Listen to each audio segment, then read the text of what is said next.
دلبر پیا، تحریر ہما قریشی، قسط نمبر 8۔ N2V بریکنگ نیوز میں بڑی خبر۔ لطیف انٹرنیشنل کے CEO موسیٰ ابراہیم لطیف ہوٹل کے کمرے میں اپنی بہن کے ساتھ انتق حالت میں پائے گئے۔ سوتروں سے پتہ چلا ہے موسیٰ شروع سے ہی اپنی بہن کو ناپسند کرتے تھے کیونکہ وہ سوتیلی ہیں۔ حال ہی میں موسیٰ کی خفیہ شادی چرچا میں رہی۔ ایسے میں موسیٰ ابراہیم کی اس چریترہین حرکت نے سب کو ہلا کر رکھ دیا ہے۔ نیوز چینل پر چلتی خبر اور موسیٰ کا چہرہ دیکھ ٹی وی کے سامنے بیٹھی طوبیٰ حیرت کی زیادتی سے گنگ خاموش رہ گئی تھی۔ وہ تو اب تک اسی بات کے صدمے میں تھی کہ چند روز پہلے بنا اس کا نیا نویلا شوہر کوئی عام آدمی نہیں بلکہ لطیف انٹرنیشنل کا CEO تھا۔ بھلا لطیف انٹرنیشنل اس نام سے کون نا واقف تھا، مگر وہ اتنی بے خبر کیسے ہو گئی کہ سب کچھ اس کے سامنے تھا اور وہ بے خبر رہی۔ اور پھر اس خبر کو سن کر تو اس پر لرزہ سا طاری ہو گیا تھا۔ ممی، وہ ایک دم چیخ مار کر چلائی تھی۔ کچن میں کام کرتی خواتین گڑبڑا کر باہر کی جانب بھاگی تھی۔ طوبیٰ، کیا ہو گیا بیٹا، کیا ہوا؟ وہ لوگ ہڑبڑا کر اس کے کمرے کی جانب بھاگے تھے جس کا چہرہ آنسوں سے تر تھا۔ ممی، وہ موسیٰ نیوز میں آ رہے ہیں، انہوں نے اپنی بہن ممی، وہ حیرت اور بے یقینی سے گنگ بے ربط سا جملہ ادا کرتی ہاتھوں میں جھول گئی تھی۔ اور اس بار چیخ مارنے کی باری گھر کی باقی سب خواتین کی تھی۔ گھر میں اس وقت کوئی مرد موجود نہیں تھا۔ طوبیٰ کی والدہ حواس باختہ سی جہانگیر صاحب کا نمبر ڈائل کر رہی تھی۔ ڈاکٹر، کیا ہوا میری بچی کو؟ وہ پریشان لہجے میں استفسار کر رہے تھے۔ طوبیٰ کو کچھ دیر قبل ہی ہوش آیا تھا اور وہ ابھی تک ہسپتال میں موجود تھی۔ کچھ نہیں، بس کسی بات کا صدمہ لگا ہے، اب یہ ٹھیک ہے، ڈاکٹر نے مسکرا کر کہا، جبکہ جہانگیر صاحب پریشانی سے اپنی بیٹی کا چہرہ دیکھ رہے تھے جو ایک دن میں بالکل مرجھا سی گئی تھی۔ اس خبر میں کتنی سچائی تھی یہ تو موسیٰ سے ملنے کے بعد ہی پتہ چلنا تھا، مگر کچھ دیر پہلے کی نیوز تھی کہ موسیٰ کی ضمانت ہو چکی ہے، مگر اس کی اب تک کوئی کال موصول نہیں ہوئی تھی۔ انہیں رہ رہ کر اپنی جلد بازی کے فیصلے کا احساس ہو رہا تھا۔ کاش کہ انہوں نے طوبیٰ کے معاملے میں اتنی جلد بازی نہ کی ہوتی، یا کم از کم اسے موسیٰ کی حقیقت ہی بتا دی ہوتی، تو اس وقت ان کی بیٹی کی یہ حالت نہیں ہوتی۔ یہ کیا کہہ رہے ہو مظہر؟ شادی کی تیاریاں مکمل ہو گئی ہیں، دنیا جہان کو خبر ہو گئی ہے اور اب تم شادی کینسل کرنے کی بات کر رہے ہو؟ اظہر صاحب ہتھے سے اکھڑ گئے تھے، جبکہ مظہر صاحب نے لب بھینچ لی۔ بھائی صاحب، مجھے معاف کر دیں، میں نے جلد بازی سے کام لے لیا۔ ابھی میسا مینٹلی طور پر اس شادی کے لیے راضی نہیں ہے۔ اس بار وہ پرسکون انداز میں جواز پیش کر رہے تھے۔ یہ کیا بات ہوئی مظہر کہ میسا مینٹلی طور پر تیار نہیں ہے؟ ارے لڑکی ذات ہے، لڑکیاں تو یوں ہی اپنی شادی کو لے کر گھبرا جاتی ہیں۔ اس بار ایک بار پھر انہوں نے بھائی کو قائل کرنا چاہا، جبھی وہاں ولید آن دھمکا تھا۔ السلام علیکم چاچو۔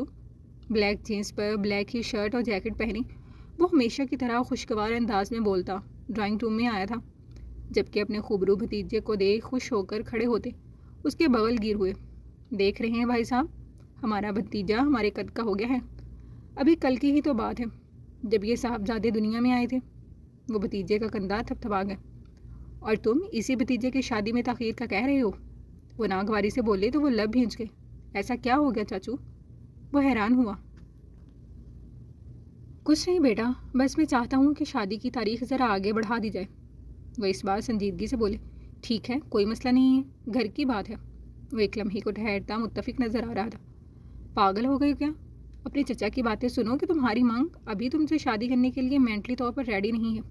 اس بار وہ تنفر بھرے لہجے میں بولے تو ولید باپ کے سخت لہجے پر متعجب ہوا۔ بابا، چاچو باپ ہے میسا کے، اگر وہ کچھ وقت مانگ رہے ہیں تو اس میں قباحت کیا ہے؟ چاچو اب بے فکر رہیں، جب میسا چاہے گی یہ شادی تبھی ہوگی۔ وہ انتہائی نرم خوئی سے بولا تھا تو مظہر کو اپنے انتخاب پر فخر ہوا تھا۔ دیکھ لیں بھائی صاحب، میرا بھتیجا مجھے آپ سے زیادہ اچھے سے سمجھتا ہے۔ وہ فوراً چوڑے ہوئے تھے، جبکہ اظہر صاحب بیٹے کو گھورتے سر جھٹک گئے۔ چلو جیسی تم چچا بھتیجے کی مرضی بھائی۔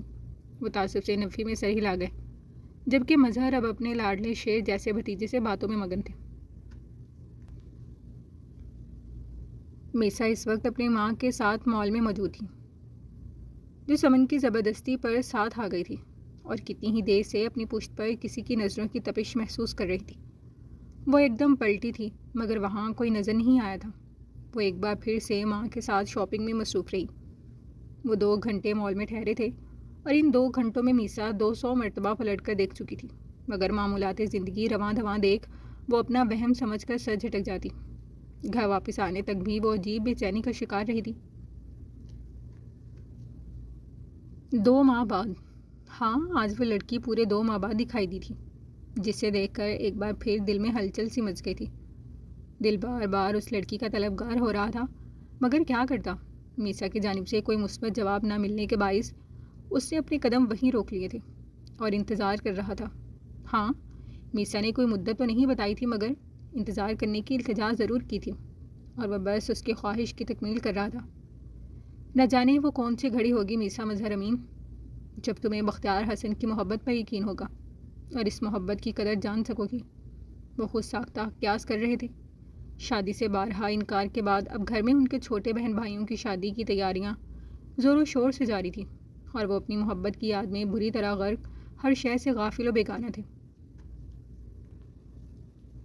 السلام علیکم۔ ولید آج زندگی میں شاید چوتھی بار اپنے چچا کے گھر آیا تھا۔ پہلے تو وہ سب ساتھ ہی ایک چھت کے نیچے رہتے تھے، مگر جیسے جیسے چچا کو بزنس میں دن دگنی اور رات چگنی ترقی ہونے لگی تو وہ علیحدہ گھر میں شفٹ ہو گئے تھے۔ وہ کسی محل سے کم نہیں تھا۔ وعلیکم السلام صاحب، آپ بیٹھے، میں بیگم صاحبہ کو آپ کی آمد کی اطلاع دے دیتی ہوں۔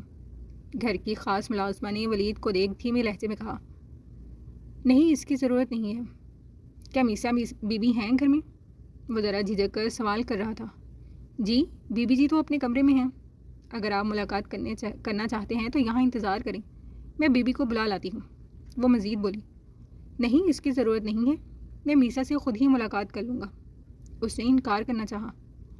معذرت صاحب، مگر بڑے صاحب کا حکم ہے کہ کوئی بھی غیر مرد ان کی غیر موجودگی میں گھر کے اندرونی حصے میں نہیں جا سکتا، اور میسا بی بی کے کمرے میں جانے کی تو کسی کو اجازت ہی نہیں ہے۔ ولید نے ایک گہری ٹھنڈی سانس کھینچتے لب بھینس لیے۔ ٹھیک ہے، پھر آپ ایک کام کریں، اب میسا کو باہر لان میں بھیج دیں، میں وہیں انتظار کر رہا ہوں، اور بے فکر رہیں، میں چچا سے اجازت لے کر آیا ہوں۔ اس بار وہ ذرا جتاتے لہجے میں کہتا اپنی قدم لان کی جانب بڑھا چکا تھا۔ لطیف مینشن میں اس وقت گھمسان کا رنگ چھڑا ہوا تھا۔ باہر میڈیا کی لائن لگی ہوئی تھی۔ ابراہیم صاحب کے سینے سے لگی بیٹھی مریم مسلسل رو رہی تھی۔ ساری رات آنکھوں میں کٹ گئی تھی۔ تھانے جاتے ہی اسر و رسوخ لڑانے سے وہ صرف 25 منٹ میں ضمانت پر باہر تھا۔ یہ فجر کا وقت تھا۔ لطیف مینشن کے سب مکین حواس باختہ حیرت سے گنگ تھے۔ کوئی اور عزت پر حملہ کرتا تو وہ اب تک اس شخص کی اینٹ سے اینٹ بجا ڈالتے، مگر گھر کی بیٹی کی عزت گھر کے بھیدی کے ہاتھوں ہی نیلام ہوئی تھی۔ موسیٰ چہرے پر چٹانوں کی سی سختی سجائے سرخ آنکھوں سمیت اس ڈرامے باز لڑکی کو گھور رہا تھا جو اس کے باپ کے سینے سے لگی بیٹھی تھی۔ موسیٰ، تم کچھ بولو گے یا نہیں؟ اس بار ابراہیم سختی سے گھور رہے تھے۔ قمر صاحب پوتی کی جانب سے کچھ بولنے کے منتظر تھے، کیونکہ یقین تو انہیں بھی نہیں آ رہا تھا کہ موسیٰ مریم کے ساتھ ایسا کر سکتا تھا۔ وہ اگر پوتا تھا تو وہ بھی پوتی تھی، وہ ابھی تک اپنی اس سو کالڈ پوتی کی حقیقت سے ناآشنا ہی تھے۔ یہ سوال آپ اپنی اس سو کالڈ بیٹی سے کریں کہ یہ اس غیر مناسب حلیے میں اس ہوٹل کے کمرے میں کیا کر رہی تھی۔ اس بار وہ بغیر لحاظ کیے دانت پیس کر گرایا تھا۔ 4 گھنٹوں کا ضبط جواب دے گیا تھا۔ مریم سے تو میں خود پوچھ لوں گا، لیکن تم مجھے یہ بتاؤ کہ تم اس ہوٹل کے کمرے میں کیا کر رہے تھے، اور تمہیں شرم نہیں آئی اپنی ہی بہن کے ساتھ غیر اخلاقی حرکت کرتے ہوئے؟ اس بار ابراہیم صاحب کا ضبط جواب دے گیا تھا۔ موسیٰ ایک لمحے میں نشست چھوڑ کر کھڑا ہوتا ان کے مقابل جاتا، مریم کو بازوؤں سے پکڑ کر کھڑا کر چکا تھا۔ آپ کو شرم آتی ہے جبکہ آپ کی سو کالڈ بغیرت بیٹی اس طرح کے حلیے میں گھر سے باہر نکلتی ہے؟ آپ کو شرم آتی ہے جب یہ آپ کی دوسری بیوی بےہودہ قسم کا لباس پہن کر سوسائٹی میں آپ کی عزت کی دھجیاں اڑا رہی ہوتی ہیں؟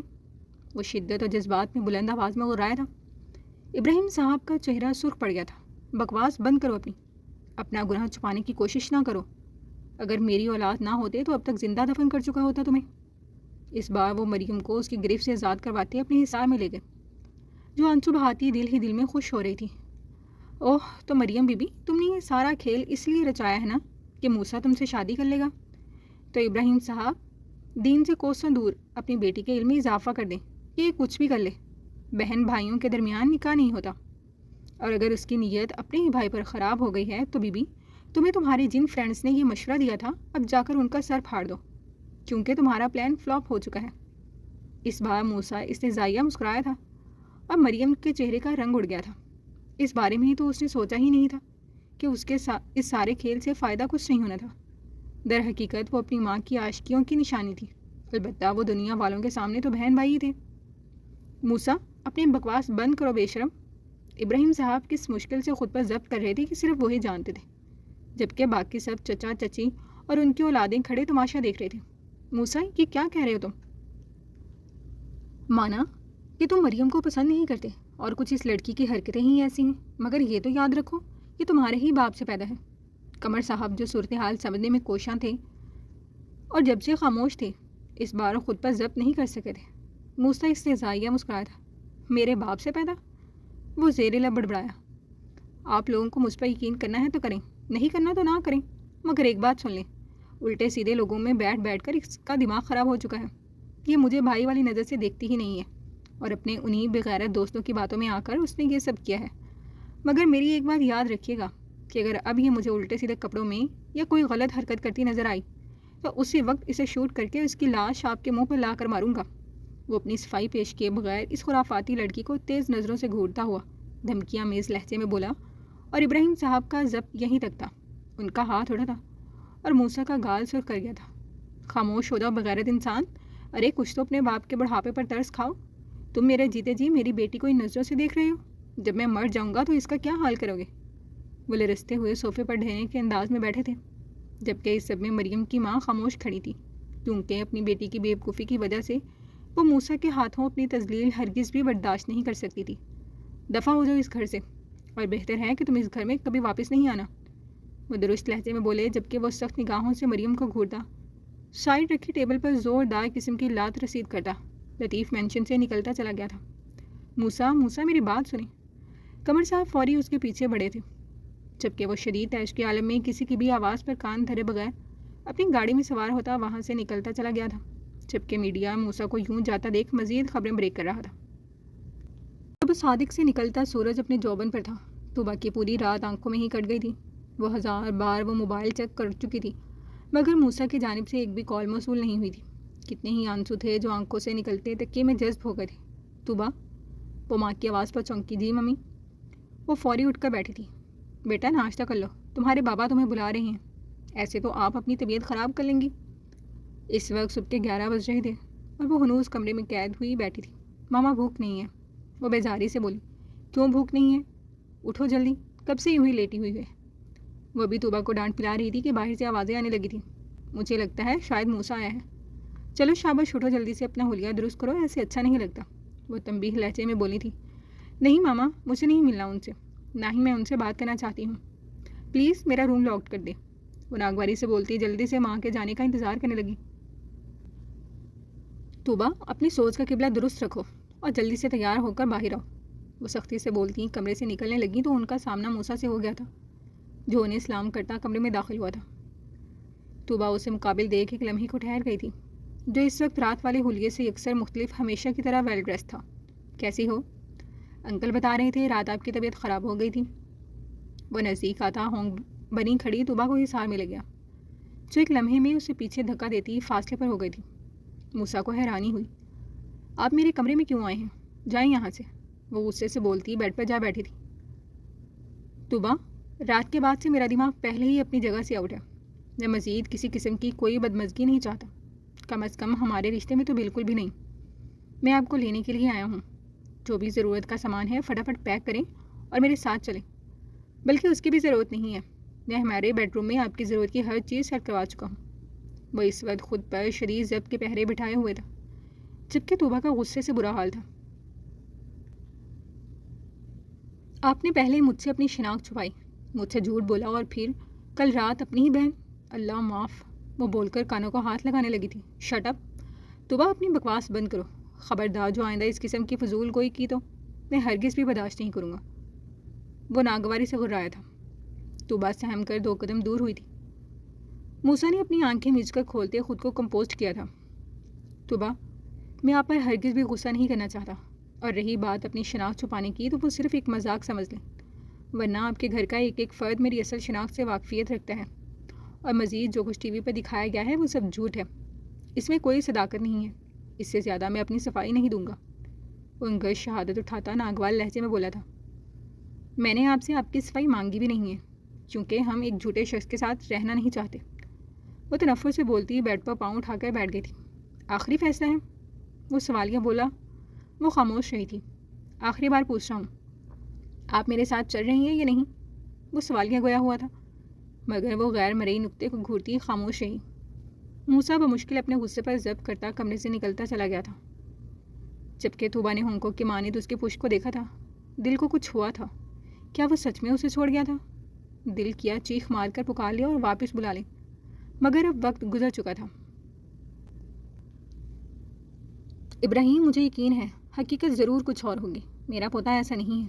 قمر صاحب نے دل برداشتہ ہوتے بیٹی کو سمجھانا چاہا۔ بس کر دیں بابا جان، آپ کی بیجا حمایت نے اسے ان حالوں تک کو پہنچا دیا ہے کہ وہ کسی کو کچھ سمجھتا ہی نہیں ہے۔ وہ ناگواری سے بولے، بہتر ہے کہ پہلے تم اپنی لاڈلی سے باز پرس کرو، کیونکہ جس لڑکی کی عزت پر ہاتھ ڈالا جائے وہ یوں مطمئن انداز میں نہیں بیٹھتی۔ اس لڑکی کی ماں اتنی پرسکون اور خاموش نہیں ہوتی۔ وہ جتاتے لہجے میں گویا ہوئے، میری بیٹی کے کردار پر الزام تراشی سے گریز کریں بابا جان، کیونکہ میری بیٹی بے قصور ہے، اور اگر اس کی ماں خاموش ہے تو صرف اس لیے کیونکہ موسیٰ میرا بیٹا ہے، لیکن میں موسیٰ کو بخشوں گا نہیں۔ وہ میرا بیٹا ہے تو کیا ہوا، مریم بھی میری ہی اولاد ہے، میں اپنی اولاد کے ساتھ زیادتی نہیں ہونے دوں گا، یہ بات یاد رکھیے گا آپ۔ وہ ناگوار لہجے میں بولتے ہیں بہت کچھ باور کروا گئے تھے۔ ابراہیم، تم جذباتیت سے کام لے رہے ہو، تم نے کبھی مریم کی ڈریسنگ پر غور کیا ہے؟ تو کیا ہوا بابا جان، بچی ہے، اگر اپنی پسند کے کپڑے پہن بھی لیے تو کیا ہوا؟ اور عورت کے مختصر کپڑے پہننے کا یہ مطلب ہرگز نہیں ہے کہ مردوں کو اس بات کا سرٹیفکیٹ مل گیا کہ وہ ان کی عزتیں نیلام کرتے پھریں۔ وہ دروش لہجے میں گویا ہوئے تو قمر صاحب نے اپنے صاحبزادے کی عقل پر تعصب کیا تھا۔ تم نے سالوں پہلے بھی موسیٰ کی ماں کو غلط سمجھ کر اس کے ساتھ زیادتی کی تھی، تم آج بھی یہی کر رہے ہو۔ عنقریب تم اپنا ہر رشتہ گوا دو گے، بلکہ تم اپنے بیٹے کو پہلے ہی کھو چکے ہو۔ وہ دکھی لہجے میں بولتے اپنے کمرے کی جانب بڑھے تھے، کیونکہ ان کا ارادہ موسیٰ کو کال کرنے کا تھا، جو نہ جانے صبح سے کہاں تھا۔ کمرے سے باہر آیا تو صحن میں سب کو تخت پر ذرا حیران و پریشان سے بیٹھا پایا تھا۔ وہ ایک گہری سانس بھرتا قدم قدم چلتا نزدیک آیا تھا، جہاں جہانگیر صاحب اور ان کی زوجہ ذیشان اور اس کی بیوی سبھی حیران و پریشان سے کھڑے موسیٰ کے اگلے سٹیپ کے منتظر تھے۔ انکل، مجھے آپ سے اجازت چاہیے، وہ گلا کھنکھار کر متواضع لہجے میں بولا تو سبھی نے نہ سمجھی سے اس کی جانب دیکھا تھا۔ کیسی اجازت بیٹا؟ وہ چھمبے سے استفساریہ گویا ہو۔ میں طوبیٰ کی رخصتی چاہتا ہوں ابھی اور اسی وقت۔ گو کہ یہ مرحلہ پہلے ہی پایہ تکمیل تک پہنچ چکا تھا، مگر پھر بھی اس نے یہاں ان لوگوں کی مرضی کو ملحوظ خاطر رکھا تھا۔ بیٹا، طوبیٰ آپ کی بیوی ہیں، آپ کی ذمہ داری ہیں، آپ جب چاہیں جہاں چاہیں لے جا سکتے ہیں۔ جہانگیر صاحب نے ایک نظر پریشان کھڑی بیوی کو دیکھ نرم خوئی سے بولا تھا، جبکہ اب وہ اپنی صفائی پیش کرنے کے لیے لفظ ترتیب دے رہا تھا، کیونکہ مقابل کھڑے لوگ اس کی بیوی کے اپنے تھے اور وہ ان کی نظروں میں اپنا مقام اور مرتبہ نہیں کھونا چاہتا تھا۔ مجھے معلوم ہے کل کی نیوز دیکھنے کے بعد اب سب کے ذہنوں میں بہت کچھ چل رہا ہوگا، دماغ میں بہت سی سوچیں ہوں گی، مگر میں اپنی صفائی میں بس اتنا کہوں گا کہ مریم میری بہن نہیں ہے، میرا اور مریم کا کوئی خون کا رشتہ نہیں ہے۔ دوسری بات، اس کی گیدرنگ اچھی نہیں ہے، اس لیے وہ یہ احمقانہ حرکت کر گئی، مگر میں جلد یہ بات میڈیا پر ثابت کروں گا۔ لیکن اگر پھر بھی آپ کے ذہنوں میں کسی قسم کی کوئی غلط فہمی ہو تو میں کچھ نہیں کر سکتا۔ وہ ایک گہری سر داغ خارج کرتا بغیر کسی تردد کے صاف اور کلیئر بات کر گیا تھا، بیٹا مجھے آپ پر پورا بھروسہ ہے، اپنے دل کا ٹکڑا یوں ہی آپ کے حوالے نہیں کیا ہے۔ جہانگیر صاحب کے کہنے پر وہ ذرا ریلیکس ہوا تھا۔ تھینک یو انکل، میں اور طوبیٰ بس ابھی نکل رہے ہیں۔ اس نے ایک بار پھر مزید آگاہ کیا، میں پیکنگ میں طوبیٰ کی مدد کروا دیتی ہوں۔ ذیشان کی وائف آگے بڑھی تھی، نہیں بھابھی، thank you so much, packing کی ضرورت نہیں ہے۔ ذیشان، تم ذرا میری بات سن لو۔ اس نے نظر اٹھا کر ذیشان کی جانب دیکھا، وہ سر ہلاتا اس کے ساتھ قدم اٹھاتا گھر کے عقبی حصے سے ہوتا چھت پر آ گیا تھا۔ طوبیٰ جو بیڈ پر پریشان سی بیٹھی لب چبا رہی تھی، ماں کی پکار پر چونکی، جی ممی، کیا موسیٰ چلے گئے؟ دل کو دھڑکا سا لگا تھا۔ یہی ہیں، تم جلدی سے تیار ہو جاؤ، موسیٰ کہہ رہے ہیں اب دونوں کی فلائٹ ہے، بس کچھ ہی دیر میں۔ وہ آگاہ کر رہی تھی، مگر ممی میں ان کے ساتھ نہیں جانا چاہتی۔ اس نے لب دانتوں تلے دبائے، کیوں نہیں جانا چاہتی؟ دماغ ٹھیک ہے آپ کا؟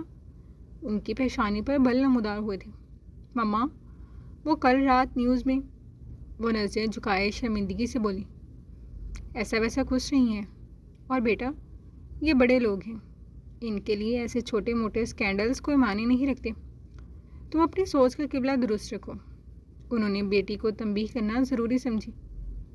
اس بات کی کیا گارنٹی ماما کہ موسیٰ نے واقعی اپنی وہ کہنے میں مسلسل جھجک رہی تھی۔ طوبیٰ اپنے ذہن سے سارے خدشات نکال دو اور اپنی نئی زندگی شروع کرو، اور ہاں، سہل زندگی گزارنے کے لیے تمہیں اپنے شوہر پر بھروسہ کرنا ہوگا، ورنہ زندگی اجیرن ہو جائے گی۔ طوبیٰ انہوں نے بیٹی کو نصیحت کرنا ضروری سمجھا تھا، جبکہ وہ خاموشی سے سر جھکائے خاموش کھڑی تھی۔ چلو اٹھو، جلدی سے تیار ہو، اللہ کی امان۔ اس کے ماتھے پر بوسہ دیتی کمرے سے نکل گئی تھی، جبکہ وہ مسلسل ہاتھوں کو مسلتی مخمصے کا شکار دکھائی دے رہی تھی۔ موسیٰ پاگل تو نہیں ہو گیا یار؟ لکھنؤ یہاں رکھا ہے کیا؟ پہلے کی بات اور تھی، اور طوبیٰ بچی ہے، مگر اب اس کی شادی ہو گئی ہے، وہ اس بات کو سمجھے گی۔ ذیشان اس کی پلاننگ سن ذرا بیزار ہوا، جو اپنی سندریا کی ہر چیز کو یہاں سے لکھنؤ شفٹ کرنے کی بات کر رہا تھا۔ تو میں نے تم سے کون سا چاند گاڑی اپنے گھر پہنچانے کا تقاضا کر دیا ہے؟ بس یہی تو کہہ رہا ہوں کہ یہ پنجرے اور باقی تمام چیزیں گھر پہنچا دو۔ لینے کو تو میں وہیں سے لا کر رکھ سکتا ہوں، مگر ان تمام پرندوں سے طوبیٰ کو الگ ہی لگاؤ ہے۔ ذیشان نے ذرا گھور کر اپنے جھکی دوست کو دیکھا تھا۔ بیٹا تم ایسے اس کے ناز نخرے اٹھا کر اس کی عادت خراب کر دو گے۔ موسیٰ ناک سہلاتا ہولے سے مسکرایا۔ طوبیٰ میری بیوی ہیں، میری محبت ہے، میری محرم ہیں، ان کی تمام خواہشات کو پورا کرنا اور ناز نخرے اٹھانا اچھا لگتا ہے مجھے۔ اس بار ذیشان مسکرایا تھا۔ بی ریڈی، طوبیٰ تمہیں بہت ٹف ٹائم دینے والی ہے۔ ذیشان کی پیش گوئی پر وہ مسرور سا کہکا لگا گیا۔ وہ روم میں واپس آیا تو طوبیٰ کو سنگھار آئینے کے سامنے کھڑا پایا، جو گیلے بالوں کو ڈرائر سے خشک کرتی اسے دیکھ ناراضگی جتاتی منہ موڑ گئی۔ اس کے اس انداز پر نہ چاہتے ہوئے بھی موسیٰ کے لبوں پر مسکراہٹ کھلی تھی۔ کہاں جانے کی تیاری ہے؟ پینٹ کی جیبوں میں ہاتھ پھنسائے وہ ڈریسنگ سے ٹیک لگا کر کھڑا، اب محبت بھری نگاہوں سے اس کا جائزہ لے رہا تھا، جو ہلکے گلابی رنگ سوٹ میں ملبوس، چہرے پر غصہ سجائے، چھوٹی سی پیشانی پر سینکڑوں بل سمیٹے ہنوز ناراضی جتا رہی تھی۔ مجھے وہ لوگ بالکل نہیں پسند ہیں جو مجھے یا میری بات کو اگنور کرتے ہیں، موسیٰ نے ذرا جتاتے لہجے میں کہا تھا، تو طوبیٰ نے غصے سے اس کی جانب دیکھا۔ مجھے ان لوگوں کے بارے میں جاننے کا کوئی شوق نہیں ہے، وہ تڑک کر بولی تو موسیٰ نے ذرا خشمگین نظروں سے اس کا انداز دیکھا تھا۔ ذیشان کہہ رہا تھا کہ میں آپ کو ذرا قابو میں رکھوں، ورنہ میرے یوں ڈھیل دینے پر آپ مجھے لوہے کے چنے چبانے پر مجبور کر دیں گی۔ طوبیٰ نے آئی برو اٹھایا۔ کیوں؟ کون سی ڈھیل دی ہے آپ نے مجھے؟ اور ذیشان بھائی کی تو بات آپ کریں ہی نہ تو بہتر ہے، وہ منہ بسور کر کہتی چہرے پر بی لگانے لگی تھی۔ ہاں یار، یہ سب لگانے کی ضرورت نہیں ہے، آپ یوں ہی اپنے قدرتی حسن سے مجھے چاروں شانے چت کر چکی ہیں۔ وہ نرمی سے بی کی ٹیوب اس کے ہاتھ سے لیتا ایک طرف کو رکھ گیا تھا۔ اس کے گمبھیر لہجے کی معنی خیز سرگوشی پر اس کی پلکیں لرز کر جھکی تھی۔ میری سندریا ایسے ہی بہت خوبصورت ہے۔ طوبیٰ کو بھیگی بلی بنتا دیکھ اب وہ اسے اپنے حساب میں لیتا سرخ پڑتے رخساروں پر لب رکھ گیا۔ رات کو اتنی طبیعت خراب کر لی، مجھے تو پتہ ہی نہیں تھا میری سندریا مجھ سے اتنی محبت کرتی ہیں۔ اس کو سینے سے لگائے کھڑا وہ نرمی سے بول رہا تھا، جبھی اسے محسوس ہوا جیسے طوبیٰ رو رہی تھی۔ یار میری جان، کیا ہو گیا؟ رو کیوں رہی ہیں؟ وہ ذرا پریشان ہوتا طوبیٰ کا چہرہ ہاتھوں کے پیالے میں بھرتا، محبت بھرے لہجے میں استفساریہ بولا، جب سوں سوں کرتی اپنی ناک سرخ کر چکی تھی۔ آپ نے مجھ سے جھوٹ بولا، مجھے پاگل بنایا، وہ نظریں جھکائے معصوم سے لہجے میں شکوہ کر رہی تھی۔ موسیٰ مسکرایا تھا۔ ایسی بات نہیں ہے، آپ نے جب مجھے پہلی بار دیکھا تھا تو منہ ہی منہ میں غریب آدمی کہہ کر بڑبڑائی تھی۔ اب آپ نے ایسا کیوں کہا تھا مجھے نہیں معلوم، مگر آپ کی بڑبڑاہٹ اتنی اونچی اور واضح ضرور تھی کہ وہ میرے کانوں تک رسائی پا چکی تھی، اور بھی پتہ نہیں کب یا پہلی نظر کی محبت کہہ رہے، آپ سے مجھے عشق ہوتا چلا گیا۔ اس غریب آدمی نے آپ کو سرپرائز دینے کے لیے بہت کچھ پلان کر رکھا تھا، مگر جس طرح میری حقیقت کل آپ کے سامنے آئی ویسے تو میں نے ہرگز نہیں سوچا تھا۔ اس کو سینے سے لگائے سر تھپکتا وہ محبت بھرے لہجے میں بول رہا تھا، جب خاموش ہوتی اس کے گرد حصار قائم کر گئی تھی۔ تو پھر میں ناراضی ختم سمجھوں؟ موسیٰ نے اس کی حرکت پر چہرہ جھکا کر پوچھا تھا۔ نہیں، میں ناراض ہوں، اور جب میں کسی سے ناراض ہوتی ہوں تو جلدی نہیں مانتی۔ وہ ذرا تفاخر سے بولی تو موسیٰ اس کے انداز پر کہہ لگا گیا، اوکے مائی لو، مگر میں آپ کو جلدی منا لوں گا۔ ویسے بھی اب تو امپریس کرنے کے لیے آپ کو یہ غریب آدمی چاند گاڑی میں بٹھا کر چاند پر بھی لے جا سکتا ہے۔ وہ شرارتاً بولا تھا۔ مجھے اپنا غریب موسیٰ ہی پسند ہے، وہ ناک چڑھا کر بولی۔ تو پھر آج کی رات کسی ڈھابا ہوٹل میں ٹھہرنے کے لیے تیار ہیں آپ؟ اس بار اسے جان بوجھ کر چھیڑا تھا تو اس نے گردن اٹھا کر گھورا تھا۔ اگر آپ سچ مچ کے بھی غریب ہوتے تو میں اتنی اچھی ہرگز نہیں ہوں کہ کہتی موسیٰ اب مجھے جھونپڑی میں بھی رکھیں گے تو میں گزارا کر لوں گی۔ نو نیور، نائٹ اسٹے میں کسی ڈھنگ کی جگہ ہی کرتی، ورنہ گھر ہی بہت ہے۔ وہ منہ بنا کر گھور کر بولی تو موسیٰ مسکرا کر سختی سے خود میں بھیج گیا۔ جب کل مریم نے وہ سب کیا تو میں ڈر گیا تھا، جبکہ ڈرتا تو میں کسی کے باپ سے بھی نہیں ہوں، مگر اس وقت مجھے سب سے زیادہ فکر آپ کی تھی کہ کہیں میں آپ کو کھو نہ دوں۔ اس بار طوبہ نے اس کے لہجے میں خوف سا محسوس کیا تھا۔ یکدم ہی اس کو اپنے رویے پر شرمندگی سی محسوس ہوئی تھی۔ آئی ایم سوری موسیٰ، اس وقت میں غصے میں پتہ نہیں کیا بول گئی، مجھے معاف کر دیں پلیز۔ مجھے آپ پر پورا یقین ہے، وہ آپ کی سسٹر۔ اسے قبل کہ وہ کچھ کہتی موسیٰ اسے خاموش کر گیا۔ میری جان، آپ کو سوری کرنے کی ہرگز کوئی ضرورت نہیں ہے۔ دوسری بات، مریم میری بہن نہیں ہے، بس یہ بات یاد کر لیں آپ۔ اس کی بکھری زلفوں میں پاس رکھا کیچر اٹھا کر لگاتا وہ ذرا سنجیدگی سے بولا تھا، کیا ہم آپ کے گھر جا رہے ہیں؟ اس بار وہ سوالیہ بولی تھی۔ نہیں، ہمارے گھر، جو گھر میں نے خاص الخاص اپنی سندریا اور ان کے بچوں کے لیے لیا تھا۔ ہولے سے اس کی ناک ٹچ کرتا وہ مسکرا کر بولا، موسیٰ کیا ہمیں رسٹی کو یہاں چھوڑ کر جانا ہوگا؟ اس کے دل کو ایک دم کچھ ہوا تھا۔ بالکل نہیں، آپ اپنی رسٹی کو ساتھ لے سکتی ہیں۔ طوبہ کو کچھ دلاسا ہوا، ورنہ اس کا تو سوچ سوچ کر دل بیٹھا جا رہا تھا کہ کہیں اپنی بلی کو یہاں چھوڑ کر جانا پڑا تو کیا ہوگا؟ مطلب ہم اس گھر میں نہیں جائیں گے جہاں گرینڈ پا رہتے ہیں؟ اس بار وہ متجسس ہوئی۔ نہیں، کیونکہ وہ ہمارا گھر نہیں ہے، ہم اپنے الگ گھر میں رہیں گے۔ ویسے بھی مجھے پرائیویسی چاہیے ہوتی ہے۔ طوبہ نے گھور کر دیکھا تھا، تو جب آپ آؤٹ آف سٹی جایا کریں گے تو کیا میں اکیلی رہوں گی؟ اسے ایک اور فکر لاحق ہوئی تھی۔ اکیلی کیوں ہوں گی بھائی، پیچھے ہمارے بچے بھی تو ساتھ ہوں گے نا؟ وہ شرارتی لہجے میں بولا، جبکہ وہ جھیم کر ایک بار پھر اپنا سر اس کے سینے میں چھپا گئی تھی، اور موسیٰ کا شرارتی قہقہہ بے ساختہ تھا۔ وہ موسیٰ کے سامنے اپنے بچوں کا ذکر کرتی بری طرح سے پچھتا رہی تھی، جو ہر وقت اسے تنگ کرنے سے باز نہیں آتا تھا۔ میسا ہلکے بسکٹی رنگ کا لان کا جوڑا پہنے لان میں آئی تھی، جہاں ولید پہلے سے موجود گارڈن میں لگے پھول توڑ رہا تھا۔ میسا کی پیشانی پر بل نمودار ہوئے تھے۔ ولید بھائی، یہ کیا کر رہے ہیں آپ؟ وہ بغیر سلام دعا کے ذرا سختی سے بولی، جبکہ وہ اس کی پکار اور اس پر بھائی پکارنے پر ذرا ناگواری سے اس کی جانب پلٹا تھا۔ عنقریب ہماری شادی ہونے والی ہے، تو میرے خیال سے اب تمہیں مجھے ذرا خیال سے مخاطب کرنا چاہیے، وہ خشک لہجے میں بولا۔ نہ چاہتے ہوئے بھی آپ ہی لہجے میں ناگواری در آئی تھی۔ پلیز ان پھولوں کو نہ توڑیں، ان میں بھی جان ہوتی ہے، وہ اس بار ذرا نرمی سے بولی تو وہ استہزائیہ مسکرایا۔ کم آن یار، یہ پیڑ پودے ہیں اور یہ انسانوں کے لیے ہی ہوتے ہیں، مجھے یہ گلاب اچھا لگا تو میں نے توڑ لیا۔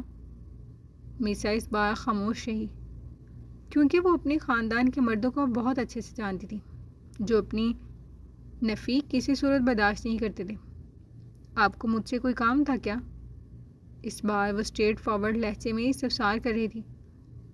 کام نہیں تھا، میں سوچ رہا تھا کہ چلو آئس کریم کھانے چلتے ہیں، پھر واپسی پر ڈنر کرتے ہوئے گھر آئیں گے۔ چاچو بتا رہے تھے کہ تم نے مجھے جاننے اور سمجھنے کے لیے تھوڑا وقت مانگا ہے، تو اس بہانے تم مجھے جان بھی لوگی۔ وہ پینٹ کی جیبوں میں ہاتھ اڑسائے سوالیہ لہجے میں بولا، جبکہ وہ خاموش رہی۔ تو پھر چلے؟ اسے سوالیہ نگاہوں سے اس کی جانب دیکھا۔ ضرور چلتی ولید، مگر اس وقت میرا موڈ نہیں ہے، اور میں نے بابا سے بھی نہیں پوچھا، تو اب بابا کی موجودگی میں آئیے گا تاکہ اجازت کا مسئلہ نہ رہے۔ اسے ذرا سختی سے کہا تو ولید کی پیشانی پر بل نمودار ہوئے۔ میں چچا سے پوچھ چکا ہوں، اور اتنا اوور ریئیکٹ کیوں کر رہی ہو؟ ہم کزنز بھی تو ہیں۔ اس بار وہ سختی سے بولا، مجھے کچھ کام ہے، میں اندر جا رہی ہوں، آپ پلیز چائے پی کر جائیے گا۔ میسا اس کی سنی انسنی کرتی گھر کے بیرونی حصے کی جانب بڑھی تھی، جبکہ وہ ایک گہری سانس کھینچتا اس کی پشت ہی تکتا رہ گیا۔ بےہودہ، بغیرت، بے شرم لڑکی، تمہیں ذرا خیال نہ ہے کہ تمہاری اس حرکت پر اگر موسیٰ نے کوئی قدم اٹھا لیا تو ہم دونوں منہ چھپا کر کہاں جائیں گے؟ وہ اس وقت اپنی بیٹی کے سر پر کھڑی اسے صحیح سے جھاڑ پلا رہی تھی، جو نخوت سے دیکھتی سر جھٹک گئی تھی۔ اب یوں ہی ڈرتی رہیں اور جلد وہ موسیٰ کسی لڑکی سے شادی کر کے آ جائے گا۔ وہ ناگواری سے گھرائی، تم کیوں نہیں سمجھتی ہو بدبخت لڑکی کہ وہ موسیٰ ابراہیم ہے، لطیف انٹرنیشنل کا مالک، اس تمام جائیداد کا ابراہیم کا اکلوتا وارث۔ انہوں نے اس بات پر بیٹی کا منہ نوچ لیا تھا۔ تو آپ کو کیا ضرورت پڑی تھی مجھے کسی دوسرے شخص سے پیدا کرنے کی؟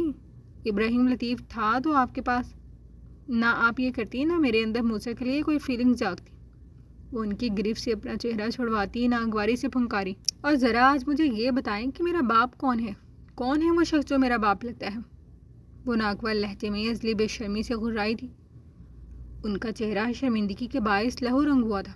خاموش رہو بے حیا، ابراہیم لطیف کی بیٹی ہو تم، اور تمہیں یہی یاد رکھنا چاہیے۔ بہتر یہی ہے کہ جلد از جلد تمام گھر والوں سے معافی مانگ لو۔ انہوں نے تنبیہ کی تو وہ منہ بنا گئے، معافی مانگتی ہے میری جوتی، میں آج تک کسی کے آگے نہیں جھکی، تو آپ کو کیوں کر یہ خوش فہمی ہے کہ میں اس لطیف خاندان کے سامنے جھکوں گی؟ اسے ناگواری سے کہتے سر جھٹکا، اپنی حرکتیں سدھار لو مریم، ورنہ ابھی تو مجھے جانتی نہیں ہو۔ وہ ایک بار پھر اس کے سامنے بال جھٹکتی کمرے سے نکل آئی تھی۔ مجھے ڈر لگ رہا ہے۔ وہ اس وقت بزنس کلاس میں موجود ہے۔ طوبہ جہاز میں اپنے ہوش و حواس میں دوسری مرتبہ بیٹھ رہی تھی۔ ایک مرتبہ جب بیٹھی تھی تو اس کے بابا اس کے ساتھ تھے، مگر اس وقت وہ حد سے زیادہ پریشان تھی۔ اس کا مسئلہ اونچائی نہیں تھی، نہ ہی وہ بیٹھنے سے ڈرتی تھی، مگر جب وہ پہلی بار بیٹھی تھی تو موسم کی خرابی کے باعث جہاز سے بہت جھٹکے کھائے تھے۔ جب تک وہ لوگ سفر میں رہے تھے جہاز جھٹکے ہی کھاتا رہا تھا، اور وہ اپنے باپ کے سینے میں چہرہ چھپائے بیٹھی رہی تھی۔ اس وقت جس طرح کی صورتحال پلین میں بن گئی تھی وہ اچھوں کے پسینے نکلوانے کے لیے کافی تھی۔ یہی وجہ تھی کہ وہ آج بھی خوف محسوس کر رہی تھی۔ یار طوبہ ریلیکس، میں ہوں نا آپ کے ساتھ، کچھ نہیں ہوتا۔ وہ اسے پرسکون کر رہا تھا تو چہرے پر شدید گھبراہٹ لیے مسلسل کچھ نہ کچھ بول رہی تھی۔ ابھی پلین نے ٹیک آف نہیں کیا تھا، جبکہ وہ ابھی سے ہی گھبرا رہی تھی۔ موسیٰ اگر کچھ بھی ہوا نا تو آپ دیکھیے گا پھر۔ وہ روحان سی ہوتی موسیٰ کو دھمکی لگا رہی تھی۔ کیا ہو گیا ہے لڑکی، کیوں میری بے عزتی کروانے پر تلی ہوئی ہو؟ اس پلین میں موجود اکثریت مجھے جانتی ہے۔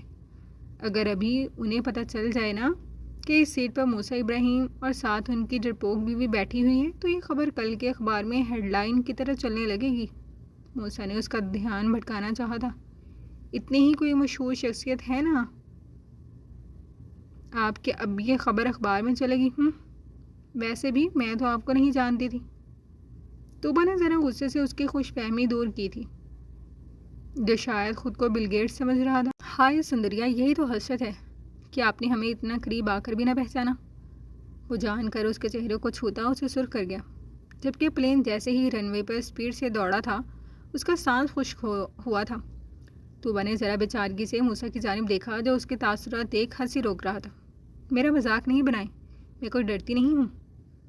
اب وہ ہوا میں پرواز کر گئے تھے، جبکہ وہ ہنوز موسیٰ کی جیکٹ دونوں ہاتھوں سے تھامے ہوئے تھی، ساتھ ہی لبوں پر سفر کی دعا کا ورد بھی جاری تھا۔ بس اب تو پتہ بھی نہیں چل رہا کہ ہم ہوا میں ہیں۔ پلین اپنی رفتار سے ہوا کو چیر رہا تھا، اور موسیٰ کے کہتے ہی ایئر گیپ آیا تھا، جس پر پلین ایک جھٹکا کھاتا سیدھا ہوا تھا۔ وہ گھبرائی۔ موسیٰ نے فوری اسے سنبھالا تھا۔ اب آپ چپ رہیں، شکر ہے موسم ٹھیک ہے۔ آپ کو معلوم ہے جب میں پہلی بار پلین میں بیٹھی تھی نا تو موسم اتنا خراب تھا۔ ہم دبئی سے انڈیا آ رہے تھے، اور ہم جیسے ہی دبئی سے نکلے تھے آدھے گھنٹے بعد ہی موسم خراب ہو گیا تھا، اور جہاز اتنے جھٹکے کھا رہا تھا کہ مجھے تو لگا یہ ہمارا آخری سفر ہوگا۔ اس بار وہ اپنے خوف کی وجہ بتا رہی تھی۔ وہ کوئی نازک دل نہیں تھی جو ذرا سی باتوں پر ڈر جاتی۔ ہاں وہ الگ بات ہے کہ جہاز نے جیسے ہی زمین چھوڑی تھی طوبہ کو اپنا دل بیٹھتا محسوس ہوا تھا، مگر وہ یہ بات موسیٰ کو بتا کر اسے خود پر ہنسنے کا موقع نہیں دینا چاہتی تھی۔ اوکے ریلیکس، بس ہم کچھ ہی دیر میں پہنچ جائیں گے، اب سو جائیں، مجھے نیند آ رہی ہے، ایک ہی دن میں یہ دوسری فلائٹ ہے میری۔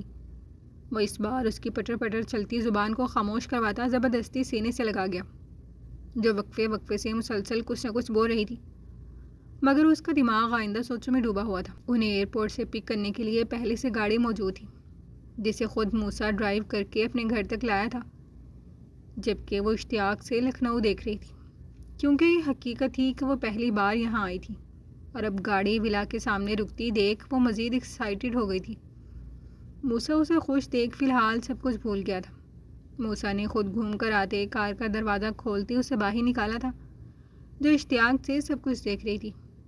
کار کی کیز پیچھے کھڑے گارڈز کی جانب اچھالتا، وہ گارڈز کی موجودگی کے باعث ہاتھ پکڑ کے تیزی سے اسے گھر کے بیرونی حصے کی جانب لے گیا تھا۔ موسیٰ، کیا یہ سچ میں ہمارا گھر ہے؟ وہ ہال میں آتی گولڈن تھیم سے سجے شاہانہ طرز کے بنے گھر کو دیکھ پرتجسس لہجے میں بولی، جی یہ سچ میں ہمارا گھر ہے، ہماری خوشیوں کا آشیانہ۔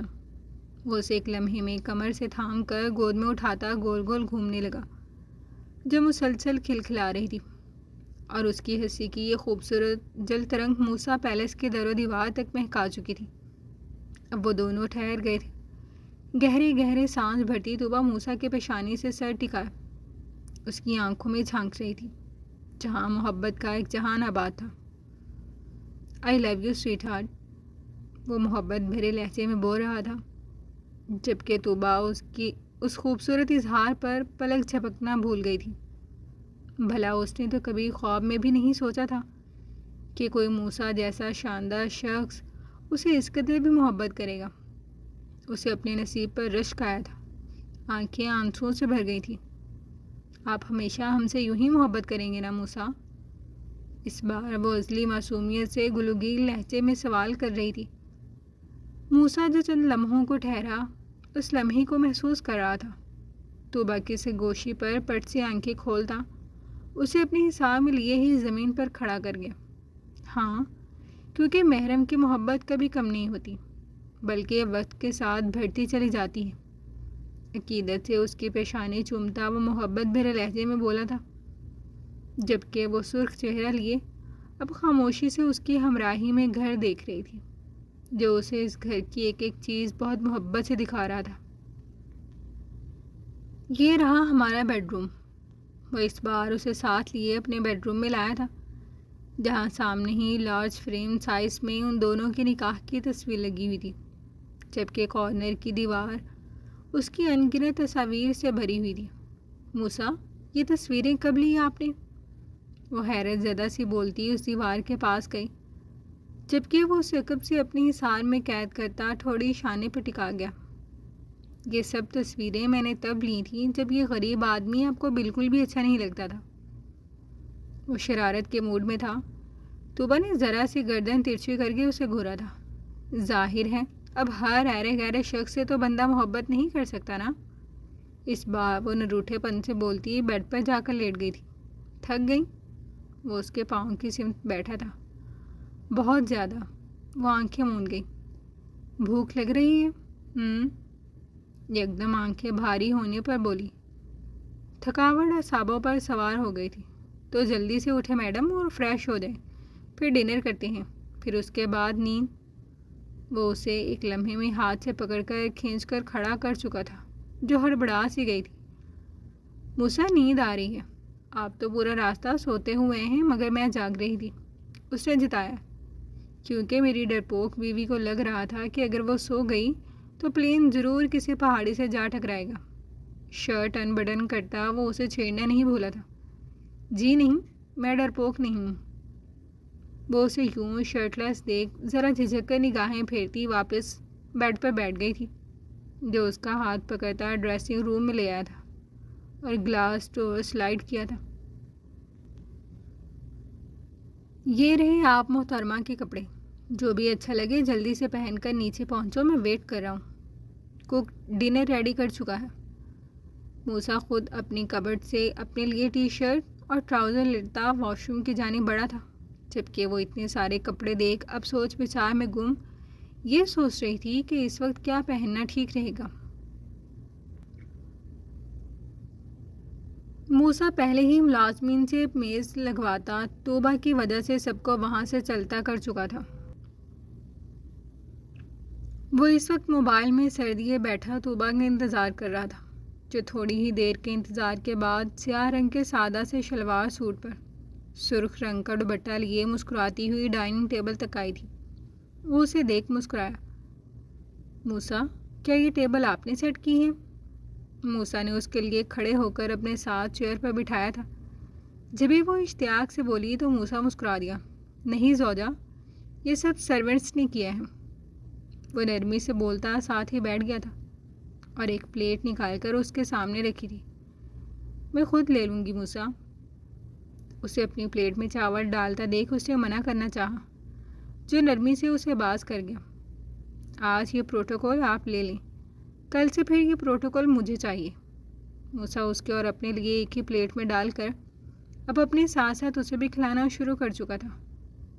یعنی میں آپ کو روز اپنے ہاتھوں سے کھانا کھلاؤں گی؟ اس نے آئیبرو اٹھائے۔ کیوں، کوئی اعتراض ہے کیا؟ اس نے سوالیہ نظروں سے دیکھ پوچھا۔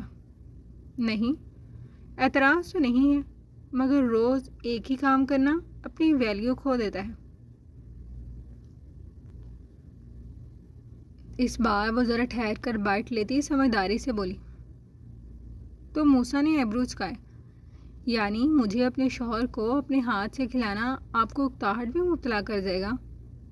موسیٰ نے اس کے تیور دیکھ جھٹ نفی میں سر ہلایا تھا۔ نہیں موسیٰ، ہمارا یہ مطلب نہیں ہے۔ مطلب آپ مجھے اپنے ہاتھ سے کھلا رہے ہیں نا، تو مجھے اسپیشل والا فیل آ رہا ہے۔ اب اگر آپ مجھے روز کھلائیں گے تو مجھے اسپیشل فیلنگز نہیں آئیں گی، بس اس لیے کہہ رہی تھی، ویسی کوئی بات نہیں۔ اس نے جھٹ اپنی پوزیشن کلیئر کی۔ مگر کل تو مجھے کھانا آپ ہی کھلائیں گی۔ اور ایک بات بتائیں۔ وہ ایک لمحے کو ٹھہرا تو اس نے ناسمجھی سے اس کی جانب دیکھا۔ میں نے اتنے پیار سے آپ کا نک نیم سندریہ رکھا ہے، تو آپ مجھے اتنے پیارے ناموں سے کیوں نہیں پکارتی؟ لائک ڈارلنگ یا ہنی؟ سرخی مائل ہونٹوں کے گوشوں میں مسکراہٹ دبائے وہ ذرا شرارت سے استفسار کرتا توبہ کو سر کر گیا۔